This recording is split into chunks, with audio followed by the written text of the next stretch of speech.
지난 등교 수업 시간에 박시전을 시작했는데요. 학습지에 준비학습 1번 전쟁과 여성 파트를 통해 박시전의 배경이 되는 병자호란에 대해 알아보았죠. 과연 병자호란은 어떤 전쟁이었는지, 그리고 전쟁이 민중들의 삶을 어떻게 바꿔놓았는지 영상과 읽기 자료를 통해 살펴보았어요. 특히 박시전의 주인공이 여성인 점과 관련지어서 전쟁을 겪은 여성들의 가혹한 삶에 대해 여러분의 생각을 적어보는 활동이 있었는데 학습지에 잘 정리하셨죠? 그럼 오늘은 학습지 이쪽에 준비학습 2번 소설의 시대 파트를 통해 병자호란이 핥히고 지나간 조선 후기 시대와 소설이 어떻게 연관되어 있을지에 대해 생각해 보도록 하겠습니다.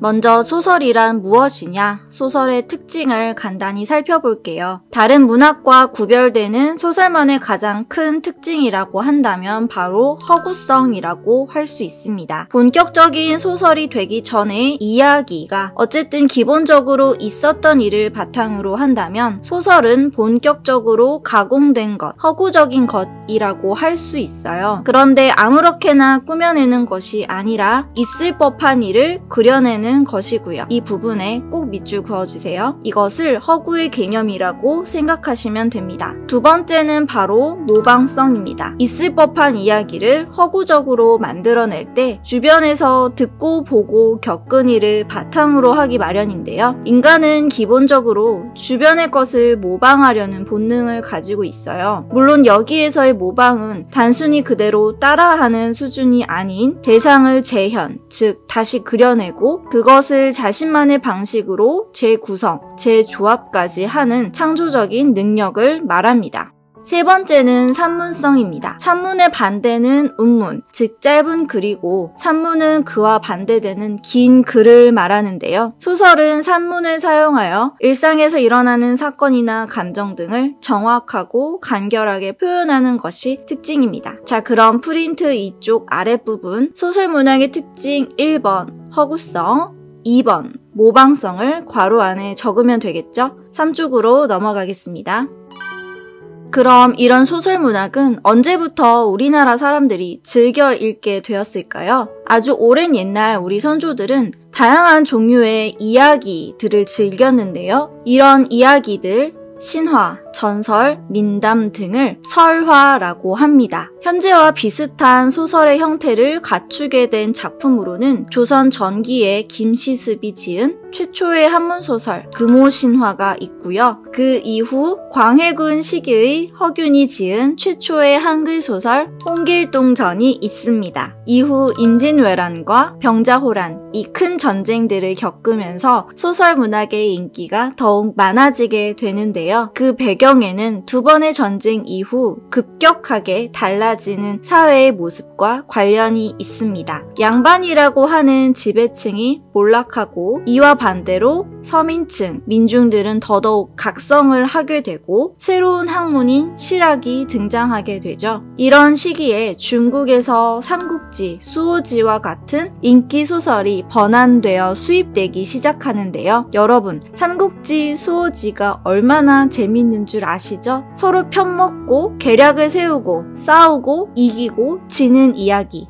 이후 숙종 시기에는 김만중이 완성도 있는 소설 작품 구운몽, 사시남정기를 창작하였고 그 이후 영정조 시대를 거치면서 창작 소설들이 엄청나게 쏟아져 나오게 됩니다. 박지원은 사회 비판적인 내용을 담은 한문소설 허생전, 양반전 등을 창작했고요. 지금까지도 유명한 춘향전, 흥부전 등의 판소리계 소설도 이때 큰 인기를 얻게 됩니다. 이러한 소설의 흥행 뒤에는 수많은 작품을 창작한 이름 없는 작가들, 그리고 대부분이 여성이었던 열혈 독자들, 그리고 책을 빌려주고 사고 파는 시스템을 만든 책회들이 있었고요. 여기서 특이한 부분이라고 하면 독자들의 대부분이 여성이라는 점인데요. 당시 지배층인 양반들이 소설을 사회의 풍속을 어지럽힌다고 해서 배척한 것과는 달리 여성들은 지위의 높고 낮음을 막론하고 대부분이 소설을 즐겼고 직접 창작하기도 했습니다. 자, 그럼 생각해 봅시다. 조선 후기 2차례의 전쟁 이후 폐허가 된 삶의 터전, 어지러운 사회 질서 속에서 소설이 인기가 있을 수밖에 없었던 이유는 뭘까요? 소설을 읽는다는 것은 그들에게 어떤 의미가 되었을까요? 소설의 어떤 부분이 그들의 삶에 깊이 파고들 수 있었을까요? 앞서 살펴봤던 소설의 특징인 허구성과 모방성, 그리고 방금 살펴본 조선 후기의 사회 모습과 관련지어서 그 이유를 스스로 생각하고 정리해 보도록 하겠습니다.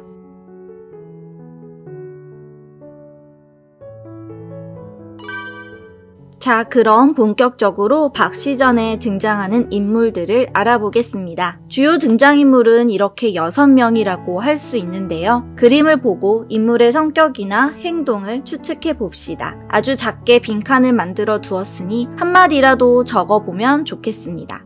아, 여기서 박씨는 학습지에 있는 모습과 좀 다르죠? 스포라서 어떻게 해야 하나 싶었지만 어차피 다 알게 될 테니 말씀드리자면 지금 영상으로 나오고 있는 박씨의 모습은 변신 이전이고요. 학습지에 있는 이 모습은 변신 이후입니다. 변신 전후의 모습을 모두 보고 박씨의 성격을 추측해보면 좋을 것 같습니다. 이시백의 생김새나 박처사가 피리를 불고 있는 모습, 개화의 표정이 모두 인상적인데요. 짧게라도 적으셨나요? 나중에 박시전을 모두 공부하고 난 후 지금 적은 인상평과 비교해보면 재미있을 것 같습니다. 이 중에서 이시백과 용골대는 역사에 등장하는 실존 인물이고요. 나머지는 허구적으로 만들어낸 인물입니다. 이들은 각각 소설에서 어떤 역할을 하게 될까요?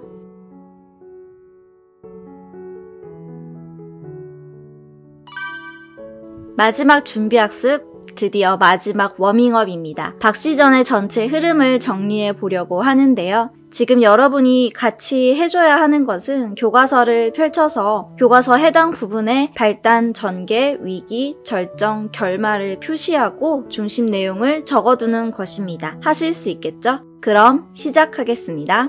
우선 발단. 발단은 34쪽 7번째 줄, 즉 앞부분의 줄거리라고 되어 있는 부분입니다. 이 부분의 중심 내용은 추한 외모의 박씨를 박대하는 이시백입니다. 적으셨나요?